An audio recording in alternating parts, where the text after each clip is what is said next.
All right, let's continue.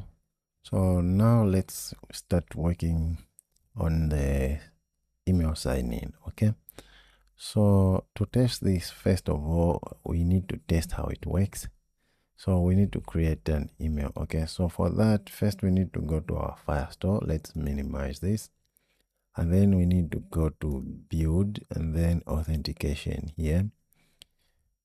All right, under authentication here, we need to get started. Then once let's minimize that, we want to enable email and password sign-in. Okay, so let's enable that, and then let's save. All right, the emails password sign-in is enabled. Maybe also let's just enable the phone auth. And then for now, let's put a test phone number. If we come down here, we scroll down, you can put a test phone number that we can be testing. Okay, so I'm gonna go ahead and do that. 260 and then 1 2 3 4 5 6 7 8 9. Okay, I'm gonna use this phone number. Then for the password is just gonna 1 up to 6. This is going to be a test phone number. Then I'm gonna click add. All right, we have added our test phone number. Then let's just click save. Okay, so these two providers have been enabled in our Firestore. And then maybe also while we are here, let's also just add the Firestore database. Let's wait for it. All right, we need to create a database, and then here just pick this default closest to you.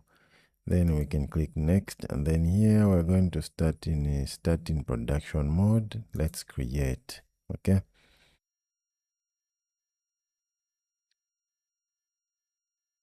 Now once our database is created, let's go to the rules.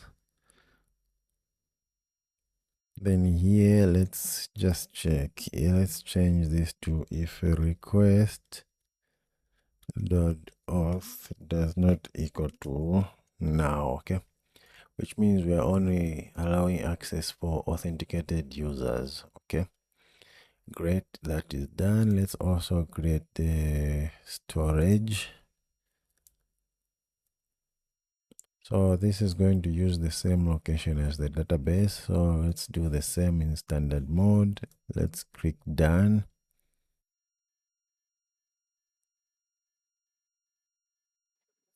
So that is created. Also, let's go to the rules, and then we'll do exactly the same. We will only allow access for authenticated users. Okay, if a request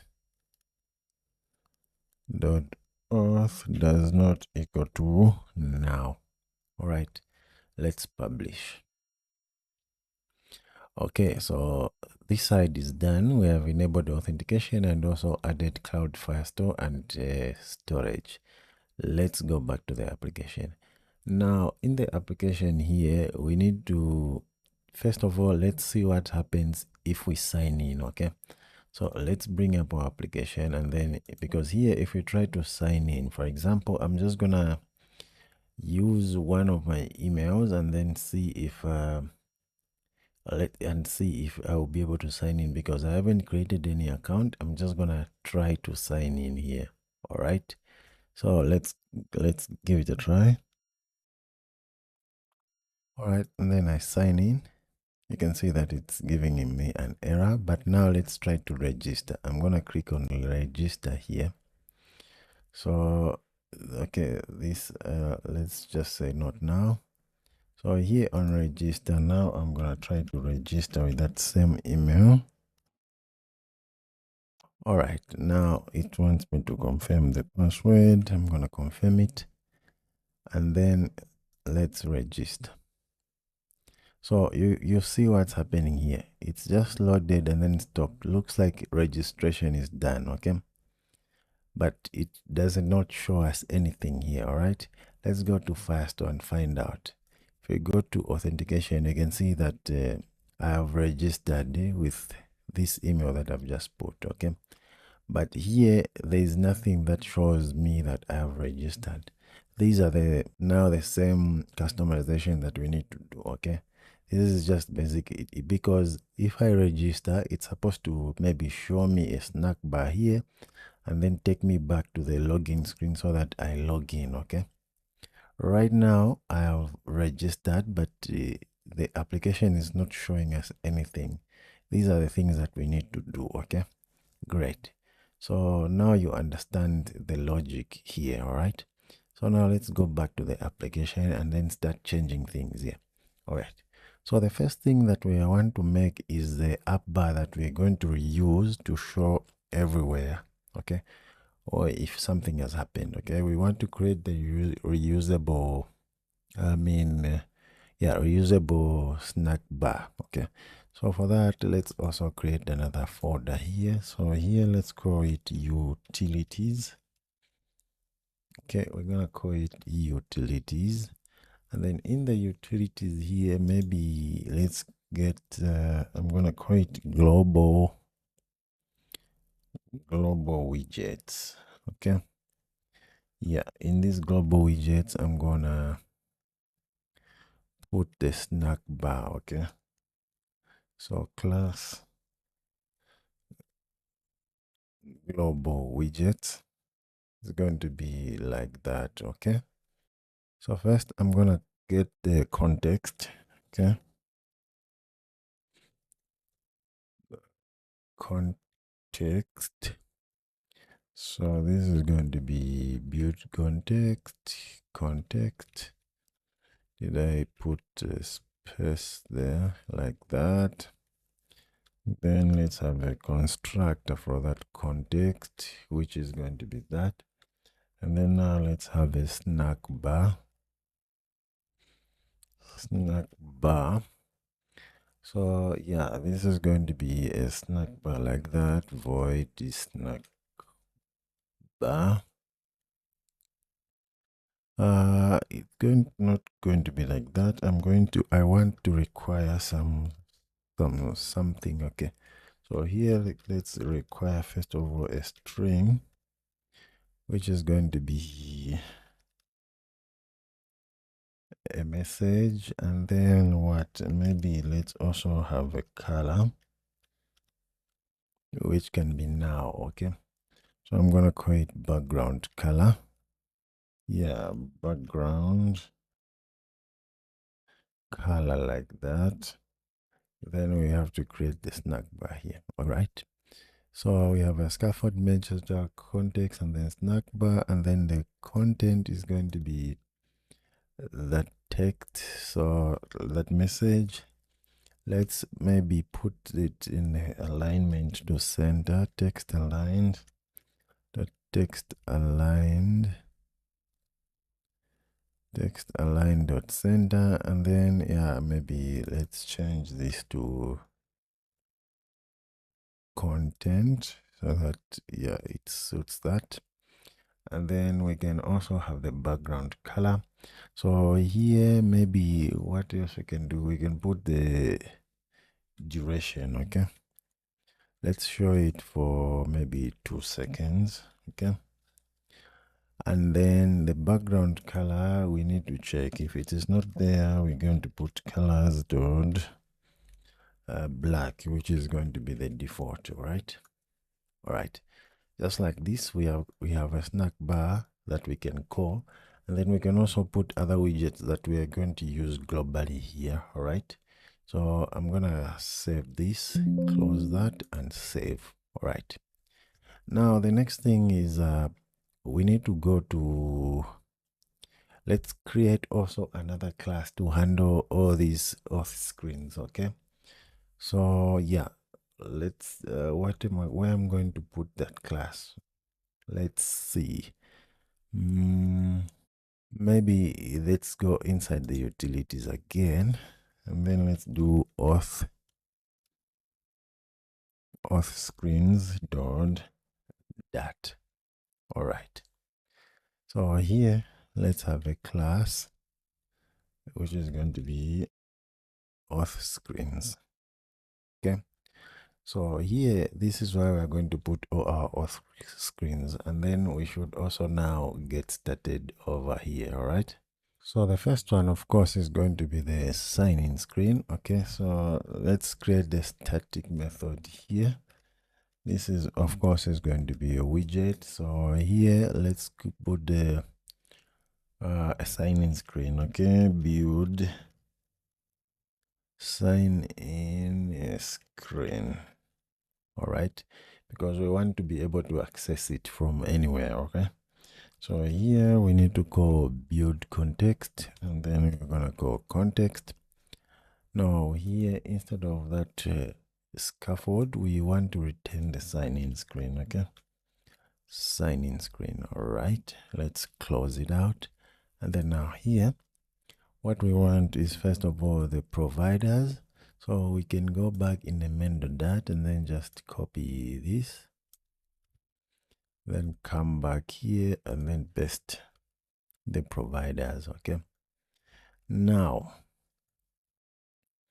what we are interested in first of all is if the user signs up here, we want to show that he is successfully signed up and then navigate him back to login screen so that he can, to sign in screen so that he can sign in. Okay, so for that we have actions here in the sign in screen. Okay, so here we need to call our actions. Okay, so in these actions, let's create a method to handle the user creation, because we are going to use that even for the phone auth and other auths. Okay, so it's better we create a separate method. So let's do handle, let's call it handle user creation.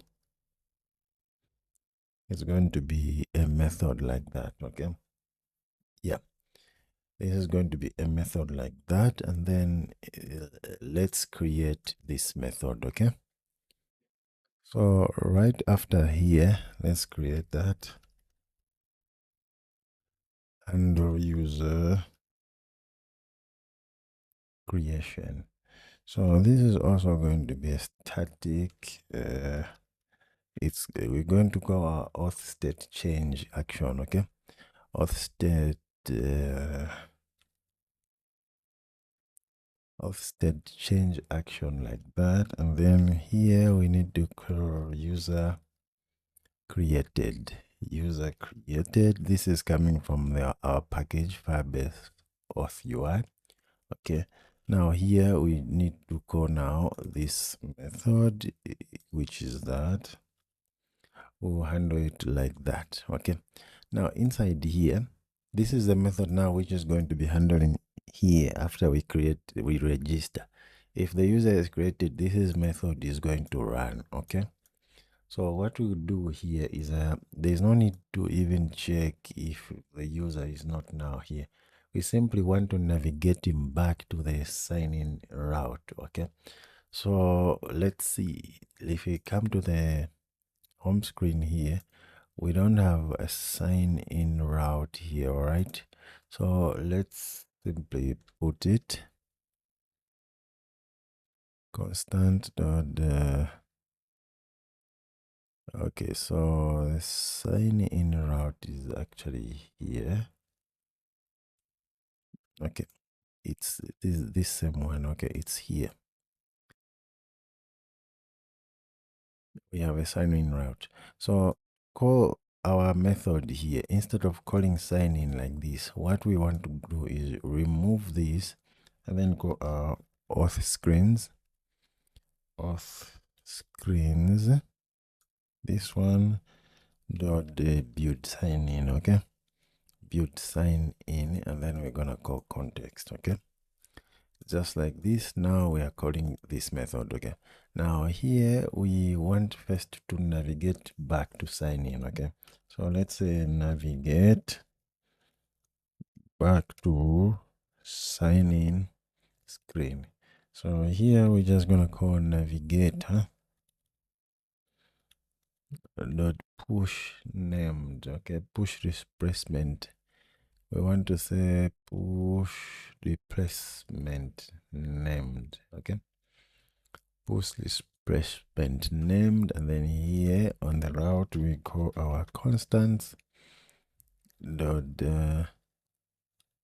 sign in route, like that. So if the user is created, we are going to send them back to the sign in so that they log in. Okay, now here what we want to do after we do this, we just want to show that snack bar. Okay, so here let's do show snack bar. So the snack bar, we know that is called, we are calling it from our global widgets, context don't show snack bar, and then we just need to put our message here. So the content is going to be called user created successful, and then what else we can do here? User created successful, maybe we can put in the next line like that, and then say please sign in. All right, now let's also give it a color because we have logged in. So background color, let's say colors dot green. Okay, that's it. That's all we have to do here. All right, now whenever we are going to create a new account, it's going to take us to the sign in screen here. All right, which is the behavior that is appropriate here. Okay, so what we'll do is to test this function, we simply need to go back to here, and then we have to delete account. Okay, we have to delete the account and then come back here, and then let's hot reload again, because the sign-in screen is the default. I mean, is the sign-in is the initial route. Okay, now what we need to do is let's go and register again. So we don't want this. So let's register again.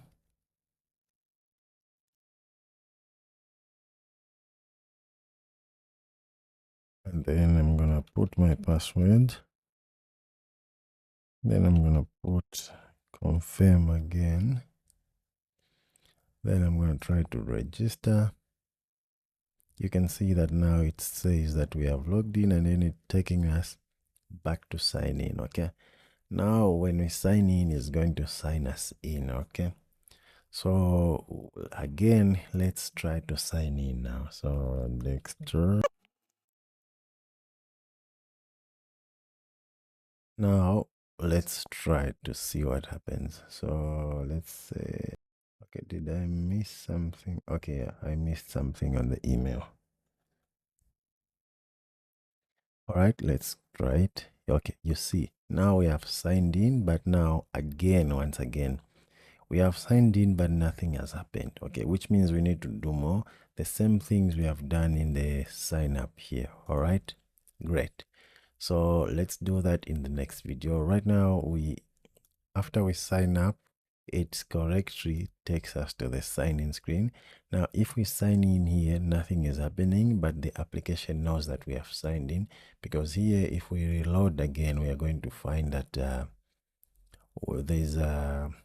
we have already signed in here. You will see, right? We are here, and then we have also signed in again. But once we sign in here, it just stops here. It doesn't take us anywhere. Okay, what we want to do is when we sign in for the first time here, we want to go to the email verification page. Okay, where it will ask us for verification. Okay, if once we are verified, and then it will take us to the profile screen to input the name that we want to use, and then the image. That is what we want to do. Actually, when we just register here, it should take us to the verification screen so that we verify. Okay, so that's what we are going to do in the next video. Thank you guys once again, and see you in the next video.